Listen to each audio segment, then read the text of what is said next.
कुछ करेंगे क्रियाएं। तो जब हम ये प्रोग्राम करते हैं तो सबसे पहले प्री प्रोग्राम से पहले हमें काफ़ी कुछ करना पड़ता है और प्रोग्राम के बाद भी काफ़ी कुछ करना पड़ता है। और ड्यूरिंग प्रोग्राम जो होता है वो तो आप लोग देखते हैं कि क्या होता है।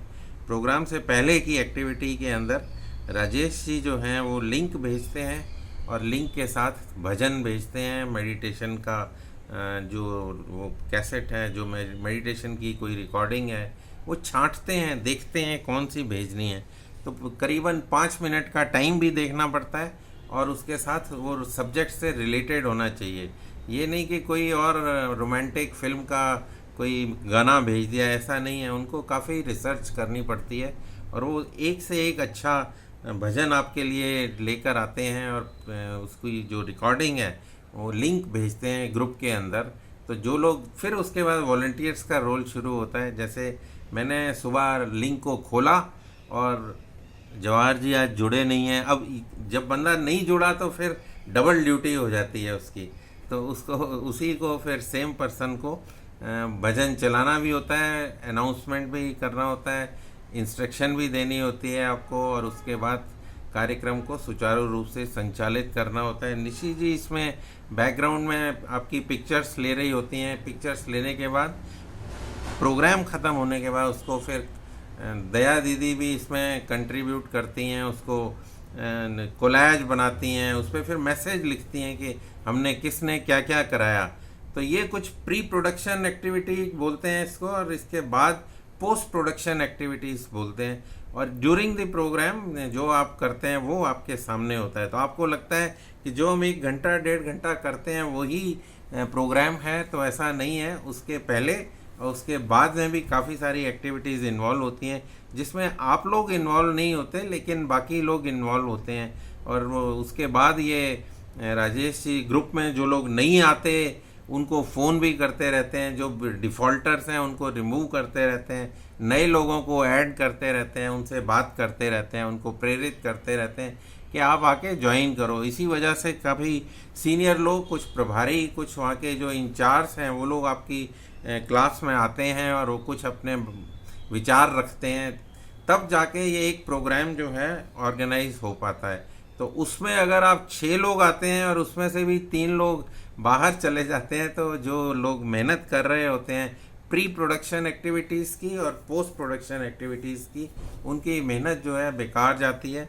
हम लोग कोई जो भी सेवा कर रहे हैं, जो भी इंस्ट्रक्शंस आपको देते हैं या आपको गाइड करते हैं, उनको कोई पेड नहीं है, they are not the paid workers. तो उनको कोई पे नहीं मिलती, वो सिर्फ आपकी भलाई के लिए, आपकी सेवा के लिए यहाँ पर उपस्थित होते हैं। आपके साथ वो इंस्ट्रक्शंस देते हैं, आपको जो गलत करता है उसको ठीक भी कराते हैं। उसके बाद आपके क्वेश्चंस आते हैं, आपके शिकायतें आती हैं, उनका भी समाधान करते हैं। तो इसलिए आप इसको पूरे प्रोग्राम को सीरियसली लें और सीरियसली लेकर टाइम से जुड़ें। कुछ लोग जो लेट जुड़ते हैं, अब दूसरी बात यह है कि जैसे लेट जुड़ते हैं तो जो करा रहा होता है, जो कर रहा होता है, उसको हर एक बंदे को अंदर एडमिट करने के लिए क्लिक करना पड़ता है। अगर वो इग्नोर कर देता है तो वो बंदा जो है बाहर ही रह जाता है। फिर वो शिकायत करता है कि मैं तो आया था, मेरे को अंदर एंट्री नहीं मिली, मैं तो कनेक्ट ही नहीं कर पाया। तो कई बार आपका अपना जो है लिंक, अपना जो इंटरनेट कनेक्शन है या अपना आपका लेट आने का जो आदत है, उसकी वजह से आप कई बार बाहर भी हो जाते हैं। तो इन चीज़ों का आप ध्यान रखें और टाइम से जुड़ें। अभी भी कुछ लोग जुड़ते जा रहे हैं। तो जैसे मैं कई बार सूर्य नमस्कार में ज़मीन पे वो लेटे होते हैं ना, जब 8 अंग ज़मीन पे लगे होते हैं, अष्टांग प्रणाम, और ऊपर से टक की आवाज़ आती है, फिर मेरे को उठ के उसको अंदर एंटर करना होता है। तो ये क्रियाएं जब करते हैं तो मेरे को लगता है कि आगे से जब प्रोग्राम हो जाएगा तो हम उनको बोलेंगे कि आप वेटिंग रूम में बाहर बैठे रहो। कोई कुछ बोला तो आप वेटिंग रूम में बाहर रहो। जब अब ये ख़त्म हो जाएगा, सूर्य नमस्कार का सेशन एंड हो जाएगा, तब हम सबको इकट्ठा एंटर अंदर करेंगे। तो 1-2 बार मैंने वो एग्जांपल भी दिया, जब हम स्कूल में पढ़ते थे तो प्रार्थना होती थी तो कुछ लोग जो है बाहर ही रह जाते थे और वो बाद में जब एंड होती थी तब क्लासरूम में अलाउ होते थे। तो इस तरह का हमें कुछ करना पड़ेगा। और इसी प्रोसेस में मैंने 5 मिनट आपके ले लिए जो मुझे मिलते हैं। तो आज मैं कुछ नहीं करा था, शाम को हम कुछ बात करेंगे और करेंगे आगे। आज के लिए कोई बात नहीं, घुमाई भी कुछ करा दीजिए आप, कोई बात नहीं, कोई ओके। बात नहीं। तो टाइम को आगे एडजस्ट कर लेंगे। तो अभी हम आज ठंडक वाले प्राणायाम कर लेते हैं। तो मैं स्पेक्स निकाल देता हूँ, जीवा की नलिका बनाते हैं। सीधे बैठ जाएं, कमर गर्दन सीधी रखें। अब इस ड्यूरेशन में आज मैं किसी को एंटर नहीं करूँगा, अगर वो बाहर रह जाता है तो शिकायत करता रहेगा।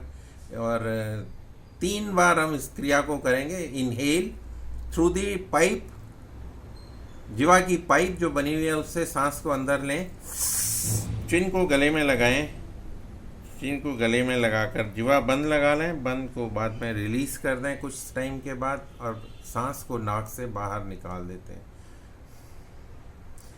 फिर एक बार करें इस क्रिया को। चिन को गले में लगाएं, सर्वाइकल वाले चिन को ना झुकाएं, सीधा ही रखें और कुछ देर के बाद सांस को बाहर निकाल दें।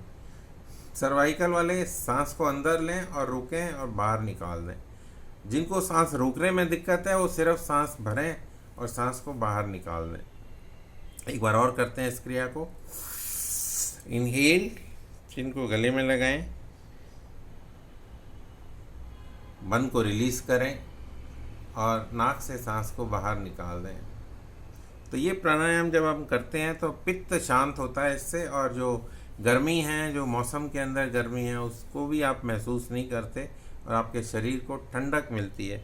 वैसे तो God has created your body in such a way कि जो हमारे अंदर एक हाइपोथैलेमस नाम का ऑर्गन है जिसका काम रेगुलेटर का काम है, टेम्परेचर को रेगुलेट करता है। जैसे फ्रिज के अंदर आपका, रेफ्रिजरेटर के अंदर वो थर्मोस्टेट होता है, उसको आप एडजस्ट कर सकते हैं। इसी तरह ये तो ऑटो एडजस्टेड है, सारी चीज़ें God has created and maintained in such a way कि आपको कुछ करना ही नहीं पड़ता। वो सर्दी गर्मी के हिसाब से आपका बॉडी का टेम्परेचर खुद ही मेंटेन होता रहता है। तो hypothalamus is the organ which is responsible for the temperature variations. तो उसके अलावा भी हाइपोथैलेमस के और भी काम होते हैं, लेकिन one of the function is कि वो आपका टेम्परेचर जो है वो मेंटेन करता है। तो जीवा को हम फोल्ड करते हैं, दूसरा स्टेज, और मुंह से सांस भरते हैं। ये भी ठंडक पहुंचाता है। शीतकारी प्राणायाम। फिर से हमने बंद लगाया और बंद को रिलीज़ किया और सांस को बाहर निकाल दिया। इस क्रिया को फिर 2 बार और करेंगे। एकदम अंदर मुंह के ठंडक पहुंचती है। कई बार इतनी ठंडक होती है कि आपको लगता है कि आपके दांत ठंडे गर्म महसूस हो रहा है। बंद को लगाया, बंद को रिलीज़ किया और सांस को बाहर निकाल दिया। तो अपनी बॉडी की क्षमता, दांत की हेल्थ, आपकी अपनी हेल्थ और आपके आसपास का मौसम, उसके हिसाब से आप ये क्रियाएं करें। एक बार और करेंगे। There is a coolness inside. Chin को लगाया, रिलीज़ किया, सांस को बाहर निकाल दिया। अब स्पेशली दांतों का ही रोल है। सदंत प्राणायाम, तो सदंत में दांत को मिला लेते हैं, जीवा की टिप जो है उसको दांत की जॉइंट पे टच करते हैं, और गैप जो है जीवा के, ये दांत के अंदर जो गैप्स हैं वहाँ से सांस को भरते हैं। तो आपके दांतों को भी ठंडक मिलेगी, आपके गम्स को भी ठंडक मिलेगी, आपके पूरे फेस को ठंडक, सिर को ठंडक, और पूरी बॉडी ठंडी हो जाती है। और गर्मी जो है उसमें आप गर्मी में ठंड का एहसास कर पाते हैं। एक ऐड आती है जिसमें वो सर्दी में गर्मी का एहसास, वो वुलन उसका इनर गारमेंट्स का ऐड जो आता है, और वन को रिलीज़ करके सांस को बाहर निकाल दें। यहाँ पे उल्टा है, गर्मी के अंदर ठंडक का एहसास। तो इनहेल, चिन को गले में लगाते हैं,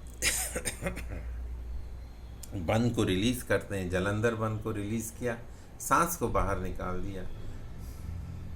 एक बार और कर देते हैं इसको। चिन को लगाया, बंद लग गया, बंद को रिलीज़ किया, सांस को बाहर निकाल दिया। जो लोग गर्म इलाकों में रहते हैं, गर्मी जिनके अंदर ज़्यादा है, पित्त की प्रवृत्ति है, वो लोग इन क्रियाओं का अभ्यास थोड़ा और ज़्यादा कर सकते हैं टाइम निकाल के, कोई इसमें ऐसी कंडीशन नहीं है। प्रेफरेबल ये है कि आप कोई भी क्रिया करें तो खाली पेट करें। सिर्फ आप खाने के बाद वज्रासन कर सकते हैं, जिसमें आप वज्रासन में बैठते हैं तो आपका खाना हजम होना शुरू होता है, बैकबोन आपकी सीधी हो जाती है। तो ओनली आसन after eating, after food is vajrasana. उसके अलावा बाकी सारे आसन आप खाने के पहले ही करें और खाली पेट करें। तो आज के लिए इतना ही। आप सभी का धन्यवाद मुझे सुनने के लिए, और उम्मीद है कि आप इसको अदरवाइज ना लें, इसको सिर्फ पॉजिटिव उस के अंदर लें, पॉजिटिव सेंस के अंदर, और फॉलो करें थोड़ा सा डिसिप्लिन, ताकि हमारी क्लास और अच्छी हो सके। ऐसा ना हो कि कभी स्टूडेंट नहीं है, कभी हमारे एक्सपर्ट नहीं है, कभी हम खुद नहीं हैं, और कभी हमारा प्रोग्राम कैंसिल हो रहा है। तो इस तरह का वो माहौल ना पैदा हो, और क्लास जो है और स्मूथ चलती रहे। तो इसमें सभी का योगदान बहुत ज़रूरी है। धन्यवाद।